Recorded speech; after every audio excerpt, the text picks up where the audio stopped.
Welcome guys, science M के channel में आपका बहुत बहुत स्वागत है। इस वीडियो में डिस्कस करने वाले हैं BS nursing old question paper 2019, जो कि एग्जाम पॉइंट ऑफ व्यू से बहुत ही इंपॉर्टेंट है। ये जो क्वेश्चन हम यहाँ पर पढ़ने वाले हैं और प्रैक्टिस क्वेश्चन ऑफ व्यू से बहुत इंपॉर्टेंट है। ठीक है, तो अगर आपने चैनल को सब्सक्राइब नहीं किया है तो प्लीज़ सब्सक्राइब कर लीजिए ताकि इसी प्रकार की नॉलेजफुल वीडियो आपको मिलती रहे।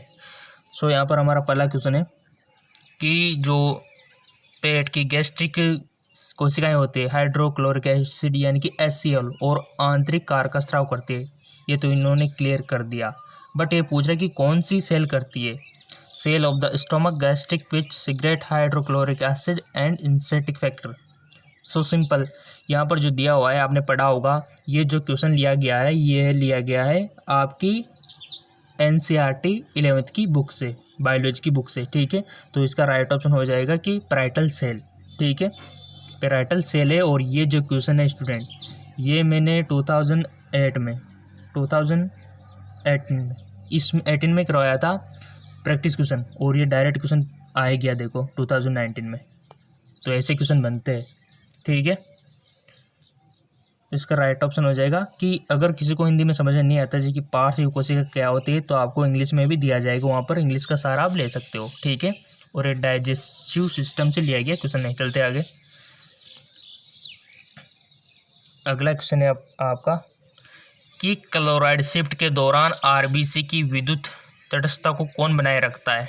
During chloride shift the electrical होता है नेचुरली ऑफ आरबीसी मेंटेन कौन रखता है। सिंपल, प्लाज्मा में इरिथ्रोसाइट को सेल का प्रचार, यानी कि फर्स्ट क्वेश्चन हो जाएगा हमारा राइट, फर्स्ट ऑप्शन। चलते आगे, बेसिक ज़्यादा हार्ड नहीं है। इयोसिनोफिल क्या है। 2 से 7 लोब होते हैं इसमें। संक्रमण के खिलाफ सुरक्षा के लिए जिम्मेदार है, या फिर एलर्जी के प्रतिक्रिया में महत्वपूर्ण है, या फिर विसरण में भूमिका निभाता है। सिंपल क्वेश्चन है। अगर आपको पता होगा इयोसिनोफिल के बारे में, अगर आपने ब्लड पढ़ा होगा तो आप इसको इजीली कर सकते हो। ठीक है, तो बताइए क्या है इयोसिनोफिल। सिंपल, ई फॉर इयोसिनोफिल और ई फॉर एलर्जी। ठीक है, दोनों ई से स्टार्ट है तो एलर्जी। ठीक है, ऐसे याद रखने के लिए मैंने आपसे बोला था। अभी यहाँ तो आपको पूरा चैप्टर याद रखना पड़ेगा, ब्लड वाला मैंने पढ़ा भी रखा है, आपको डिस्क्रिप्शन लिंक दे दूंगा, वहाँ से आप देख सकते हो कि प्लाज्मा होता है, सेल्स होती है, ये कितना % होता है ना, ये कितना % हो जाए, इसमें कौन कौन से सेल्स आते हैं, कणिका में सब कुछ बताया हुआ है, देख लेना आप। ठीक है, और ये क्वेश्चन कहाँ से लिया गया है, ये भी 11th से लिया गया है। ठीक है, NCERT बायोलॉजी 11th बुक। तो ये देखो क्वेश्चन कहाँ से आ रहा है, NCERT से तो आ रहा है। ठीक है, चलते आगे, मोस्ट इंपॉर्टेंट क्वेश्चन दिमाग लगाने वाला कि हेनले लूप किसके अवशोषण के लिए होता है। Henle loop easement of observation किसके लिए होता है। आपने देखा होगा हेनले लूप, पूरा डायग्राम आपको याद रखना है, कुछ इस प्रकार का होता है। ठीक है, पूरा मैं यहाँ पर बना रहा हूँ नेफ्रॉन का। ठीक है, कुछ ऐसा रफ डायग्राम। इसमें अपन यहाँ पर होता है, ये होता है हमारी ग्लोमेरुलस, जिसको कोशिका गुच्छ बोलते हैं, बहुत सारा जाल कोशिकाओं का। ठीक है, जिसमें ब्लड फिल्टर होता है। और ये जो कप नुमा स्ट्रक्चर, ये बोमन कैप्सूल इसको बोलते हैं। अब यहाँ से इसमें ये आती है आर्टरियल्स। ठीक है, अफरेंट आर्टरियल्स और इफरेंट आर्टरियल, बट यहाँ पर दिमाग लगाने वाला ये हेनले लूप होता है। ठीक है, हेनले लूप ये होता है, ये वाला पार्ट, ये वाला यू शेप इस प्रकार का। ठीक है, तो यहाँ पर ये होती है असेंडिंग और ये होती है डिसेंडिंग। तो कहाँ पर किसका ऑब्जर्वेशन होता है, ये चीज़ आपको याद रखनी है बस, कहाँ पर किसका ऑब्जर्वेशन होता है। क्योंकि यहाँ पर हमारा जो ब्लड आया था, ब्लड में तो सब थे, वहाँ पर ग्लूकोज भी था, विटामिन भी थे, यूरिन भी था, हार्मोन भी थे, सब चीज़ें थी। बट यहाँ पर फिल्टर होते ही ओनली ब्लड इधर निकल गया, इधर आर्टरी में, और इधर क्या फिल्टर हो गया, हमारा वाटर हो गया, हार्मोन हो गया, विटामिन हो गया, यूरिन हो गया, यानी कि काम की चीज़ें भी इधर फिल्टर हो गई। ठीक है, अभी काम की चीज़ों को तो फिल्टर हो गई, तो ऐसा तो नहीं कि हम पेशाब के थ्रू इनको निकाल देंगे, हार्मोन्स को, विटामिन को, हमारे जो साल्ट है ना, एमिनो एसिड है, इनको थोड़ी निकालेंगे, इनको तो वापस क्या हो, रीऑब्जर्वेशन होना पड़ेगा। ठीक है, तो कहाँ पर किसका रीऑब्जर्वेशन होता है, यहाँ तो आपको पता रखना है, यहाँ होता है ग्लूकोज का, इस साइड में। ठीक है, इस वाली जो है नीचे वाली ना इसमें, और यहाँ पर होता है विटामिन का, होता है हमारे काम की चीज़ें, ठीक है। और इधर किसका होता है, डिसेंडिंग में होता है हमारे sodium ion, potassium ion, chloride ion, ठीक है। और जल का होता है यहाँ पे। तो यहाँ पर पूछा गया है कि हेनले लूप किसके अवशोषण के लिए होता है, बताइए अब आप सोच समझिए। अभी इस पे फोकस करना है ओनली आपको, हेनले लूप में, ठीक है। तो यहाँ पर किसका होता है, आयंस का, यानी कि आयंस इसका भी नहीं होगा, तो यहाँ पर आयंस यानी कि सोडियम आयन, सिंपल। तो सोडियम आयन हमारा राइट ऑप्शन हो जाएगा। इस प्रकार के समझ के आपको आंसर देना है, ठीक है। ये लीजिए, कोई दिक्कत हो तो आप कमेंट करके बोल सकते हो, कोई दिक्कत वाली बात ही नहीं है। चलते आगे। मनुष्य में रोमक स्तंभ उपकला कोशिका उत्पन्न होने के लिए जानी जाती है। The ciliated columnar epithelium cell human are क्नोड, बताइए। सब जानते हैं कहाँ पर कौन सी उपकला पाई जाती है। टिश्यू वाला चैप्टर अगर आपने पढ़ा होगा, ये भी 11th का, ये मैं आपको बता दूँ। देखो 11th से कितने क्वेश्चन आ रहे हैं, ठीक है। अब इसके बाद ज़्यादातर जो आएंगे 12th से आएंगे, बट ये 11th वाला क्वेश्चन है, आपने पढ़ा होगा वैसे बायोलॉजी में। इसका राइट ऑप्शन क्या होगा, सिंपल, फ्लोविन ट्यूब। क्यों होगा फ्लोविन ट्यूब, आपने देखा होगा आपकी जो फ्लोविन ट्यूब होती है कुछ इस प्रकार की, जैसे ये है ओवेरीज है, ठीक है। अब यहाँ से निकल रहे हो, ये केपक है, अब यहाँ से कुछ इस प्रकार की हो जाती है। तो जैसे इसमें वो एग आता है, ठीक है, क्या आता है, एग। जैसे इसमें एग आता है तो क्या होता है, इसमें हेयर लाइक स्ट्रक्चर होती है बहुत सारी, जो एग को आगे मूविंग कराती है इधर की ओर, ऐसे 3 इसे आगे की ओर भेजती है ताकि यूट्रस में चला जाए, ठीक है, कौन, एग। तो ये कहाँ पर पाई जाएगी, यहाँ पर ही पाई जाएगी। तो फ्लोविन ट्यूब हमारा राइट ऑप्शन हो जाएगा। तो ये देख सकते हो। इनके अलावा ब्रोंकोल्स, जहाँ पर इनकी रिक्वायरमेंट होती है वहाँ पर पाई जाती है, और ये टिश्यू वाले चैप्टर में ईजिली आपको मिल जाएगा, ठीक है। कोई दिक्कत हो कमेंट करके पूछ सकते हो, ठीक है। चलते आगे। अगला क्वेश्चन है हमारा, एक आराम करने वाले न्यूरॉन और मांसपेशी फाइबर में प्लाज्मा झिल्ली की पारगम्यता है, सिंपल, वेरी सिंपल। कब होती है ऐसी कंडीशन, जब सोडियम की तुलना में पोटेशियम के लिए अधिक होता है, यानी कि greater than for potassium than sodium, ठीक है। तो ये हमारा राइट ऑप्शन हो जाएगा। चलते आगे। निम्नलिखित में से कौन सा गलत कथन है, which of the following is false, बताइए। एंडोडर्म, मेसोडर्म, एक्टोडर्म रोगाणु प्रत्यय, ट्रोम्बोप्लास्ट एक रोगाणु प्रत्यय, आंतरिक कोशिका द्रव्यमान, सिंपल। ये जो है 12th से लिया गया है, NCERT 12th बायोलॉजी से लिया गया क्वेश्चन है। तो इसका राइट ऑप्शन हो जाएगा ट्रोम्बोप्लास्ट एक रोगाणु प्रत्यय। वहाँ पर आपको पढ़ने को मिलेगा NCERT 12th बायो में, ठीक है। वहाँ के अकॉर्डिंग ये राइट ऑप्शन है, ठीक है। चलते आगे। शुक्राणु निर्माण का सही क्रम बता दो। मैंने आपसे बोला भी था, आपको याद रखना है स्पर्मेटोजेनेसिस और oogenesis। तो जिसको तो पता होगा तो सिंपल इसको कर देगा। देखो स्टूडेंट, जो शुक्राणु का निर्माण होता है ना, वो तो स्टार्ट तो स्पर्मेटोगोनिया से ही होगा, ये तो श्योर है। और 4 ऑप्शन यहाँ पर दिए हुए, पहले आप बताओ कि कौन सा राइट ऑप्शन होगा। अपने माइंड में थॉट बनाओ, पहले बना लिया होगा। स्पर्मेटोगोनिया से तो स्टार्ट हो गया, तो श्योर है, ठीक है। और ये जो ख़त्म कहाँ पर होगा, सभी को पता है कि शुक्राणु पे ख़त्म होगा, क्योंकि हम क्या जानना चाहते हैं कि शुक्राणु कैसे बनते हैं। शुक्राणु पर ख़त्म होगा, बट यहाँ पर ऑप्शन दिए हुए हैं, वहाँ पर शुक्राणु पर कोई भी चीज़ ख़त्म नहीं हो रही है, ठीक है, देख लो। तो उससे एक स्टेप पीछे जाएंगे तो स्पर्मेटोजोआ, एक शुक्राणु से एक स्टेप पीछे स्पर्मेटोजोआ, क्लियर। और चीज़ समझे देता हूँ भाई, स्टार्टिंग तो हमको करनी है स्पर्मेटोगोनिया से, ठीक है, गोनिया से, और ख़त्म करना है शुक्राणु पे। बट यहाँ पर शुक्राणु ऑप्शन नहीं है, तो एक स्टेप पीछे शुक्राणु वाली क्या आते हैं, स्पर्मेटोजोआ, ठीक है। तो स्पर्मेटोजोआ कहाँ पर दिया हुआ है, यानी कि स्टार्टिंग तो कहाँ से हो रहा है, स्पर्मेटोगोनिया से, और ख़त्म कहाँ पर हो रहा हो, स्पर्मेटोजोआ से, देख लो। तो ये रहा चौथे में, देखो ये रहा, स्पर्मेटोगोनिया से स्टार्ट है और यहाँ पर ख़त्म है, और इनके बीच का जो स्टेप है वो ये है स्पर्मेटोसाइट और स्पर्मेटिड, सिंपल। तो राइट ऑप्शन 4 हो जाएगा। इस प्रकार भी आप याद रख सकते हो, ठीक है। चलते आगे। ये क्वेश्चन आ गया। मैंने जब मेंस्ट्रुअल साइकिल वहाँ पर पढ़ाया था आपको एमसी, अच्छे से समझाया था कि क्यों होता है, कैसे होता है। जिसने अगर पढ़ा भी होगा तो इजीली कर सकता है, और जिन्होंने नहीं पढ़ा आपको रिकमेंड करूँगा, नीचे डिस्क्रिप्शन लिंक दिया हुआ है, ये चैप्टर देख लेना आप। क्वेश्चन बनता है और बन भी गया। यहाँ से देखो, मानसिक द्रव का प्रवाह किसके कारण होता है, यानी कि मेंस्ट्रुअल फ्लो अकर ड्यूरिंग। तो सिंपल, किसके कारण होता है, कौन सा हार्मोन के कारण होता है। मैंने बताया था कौन सा हार्मोन की कमी हो जाती है, जब कार्पस लूटियम कार्बोस एल्बिकेंस में बदलता है तो। ठीक है, तो सिंपल, क्योंकि कार्पस लूटियम किसका सिक्रेशन करता है, प्रोजेस्टेरोन हार्मोन का। और ये जब कार्पस एल्बिकेंस में बदल जाता है, और कब बदलता है, जब फर्टिलाइजेशन नहीं होता।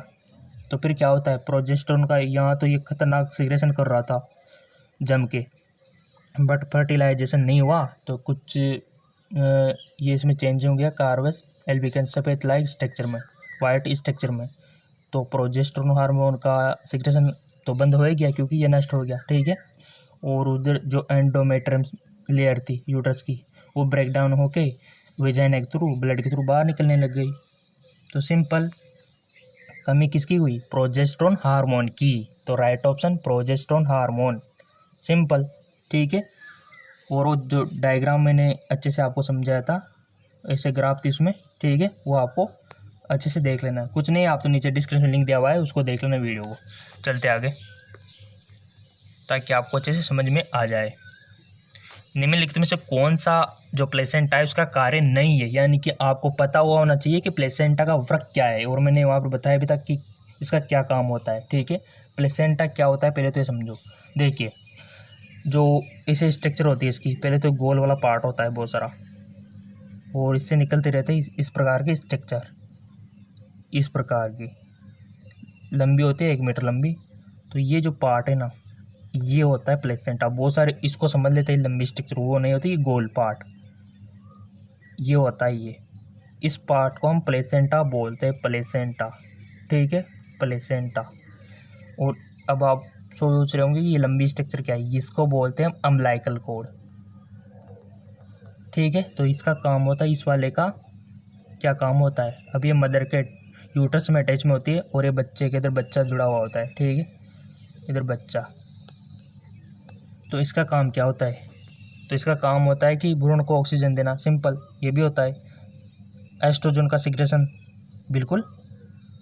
भ्रूण में कार्बन डाइऑक्साइड और ऑक्सीजन को निपटान ये तो करेगी, सिंपल। ये भी, तो ये तीनों जो है, ये तो मेरे को देखो अपरा के यानी कि प्लेसेंटा के वृक्क लग रहे हैं, बट ये छोटा है ना, विभाजन के दौरान ऑक्सीटोसिन ये नहीं है। तो यहाँ पर भी यही पूछा गया है कि कार्य नहीं है, तो ये नहीं है, तो ये हमारा राइट ऑप्शन हो जाएगा, ऑप्शन डी, राइट ऑप्शन। ठीक है, कारण हमने जान लिया। चलते आगे, अगला क्वेश्चन है, एक लिंकेज समूह से दूसरे में जीन की गति को कहा जाता है, the movement of the gene from the linkage group another से कॉल्ड। तो इसका राइट ऑप्शन डी हो जाएगा, क्रॉसिंग ओवर। मैंने आपसे बोला था कि पढ़ लेना उस चीज़ को, म्यूटेशन को पढ़ लेना, वो माइटोसिस मियोसिस से भी क्वेश्चन बनते। ठीक है, एलएल से डायरेक्ट क्वेश्चन है। अगर आपने पढ़ी होगी एनसीईआरटी तो आप इजीली कर सकते हो कि एलएल्स क्या होते हैं, और ये तभी पॉसिबल है जब आपने एनसीईआरटी पढ़ी होगी, तभी तो मैं आपको रिकमेंड करता हूँ कि एनसीईआरटी को फॉलो कीजिएगा। ठीक है, तो राइट ऑप्शन क्या होगा, हेटेरोजाइगोट, क्योंकि ये उसके अकॉर्डिंग ही इसका आंसर है। चलते आगे, मोस्ट इंपॉर्टेंट क्वेश्चन, HIV जो एड्स का कारण है, सबसे पहले किसको नष्ट करता है। अब बहुत सारे तो कंफ्यूज हो गए होंगे यहाँ पे। अब ये क्वेश्चन आपको बताना है, बताओ, लिख लो पहले, क्योंकि इसका आंसर मैं बताऊंगा तो बहुत सारों का दिमाग हिल जाएगा। लिख लिया होगा, ठीक है। अब इसका आंसर क्या होगा, देखिए, इसका आंसर होगा हेल्पर टी लिम्फोसाइड, यानी कि ऑप्शन सी। ठीक है, हेल्पर टी लिम्फोसाइड को सबसे पहले नष्ट करता है, गांठ मान लेना इसको। HIV जो एड्स का कारण बनता है वो सबसे पहले हेल्पर टी लिम्फोसाइड को नष्ट करता है, तो करता है, सिंपल सी बात है। ठीक है ना, याद रह जाएगा, टी लिम्फोसाइड को नष्ट करता है। बहुत सारे कंफ्यूज हो जाते हैं इंटेलिजेंट स्टूडेंट, तो आपको कंफ्यूज नहीं होना है, सीधा टी लिम्फोसाइड याद रखना है। ठीक है, क्लियर। अभी आप देखोगे सर यहाँ तो ए दिया हुआ है, तो ये जो यहाँ पर करेक्ट ऑप्शन ए दिया हुआ है ये गलत है। ठीक है, ये मिस प्रिंट है, इसका राइट ऑप्शन सी होगा, हेल्पर टी। अब आपको कोई भी कंफ्यूजन लग रहा है कि हेल्प पर टी क्यों होगा, तो कमेंट कर देना, उसके ऊपर स्पेशल वीडियो में बना दूंगा क्यों होगा, क्योंकि बहुत सारे यहाँ पर 5 मिनट की बेस करनी होगी तब जाके आपको क्लियर होगा। ठीक है, तो फिलहाल याद तो रख सकते हो कि टी होगा। ठीक, तो चलते, कमेंट कर देना अगर आपको जानना है तो। ऑप्शन सी होगा इसका राइट ऑप्शन। ठीक है, अगला क्वेश्चन है कि 12वीं जोड़ी पसलियाँ जिनमें से सीधे और सिंपल, ये जो उरस्ती होती है ये वाली स्टर्नम, इससे सीधी 12 जोड़ी पसलियाँ हैं जिनमें से सीधे उरस्ती से जुड़ी होती है। 12 होती है टोटल रिब्स, तो इसमें से कितनी उरस्ती से जुड़ी होती है रेयर में? तो सिंपल है, इसमें कौन सी बड़ी बात है, तो आप 11th का जो NCERT का चैप्टर है स्केलेटल वाला वहाँ से लिया गया क्वेश्चन है, तो बता दो ना 7। ठीक है, 7 ही तो जुड़ी होती है, बाकी सब कोई किसी के थ्रू, जैसे कि क्या बोलते हैं उसको, मुलायम चीज़ होती है ना, जैसे हमारा एयर हो गया, नोज हो गया, है ना, उसको क्या बोलते हैं, जैसे हमारे छल्ले बने हुए हैं। एक तो होता है हमारी हड्डी जो कि बहुत ही हार्ड होती है ना, और एक होता है इससे मुलायम चीज़ें होती है, जैसे कि आप मान सकते हो हमारे एयर के हो गए, नोज के हो गए, कुछ इस प्रकार के। सो सिंपल आप उसको उपास्थि बोल सकते हो, जैसे कि हमारा नोज है ना उपास्थि, तो उस प्रकार की चीज़ों से जुड़ी होती है, और बेसिकली बहुत कम आवाज़ से अटैच होती है। तो ये सिंपल सा क्वेश्चन था। चलते आगे, अगला क्वेश्चन है कि एक अंडे की जर्दी का मात्रा वितरण के अनुसार सिंपल किस प्रकार से होता है?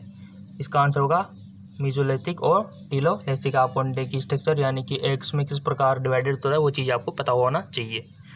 चलते आगे,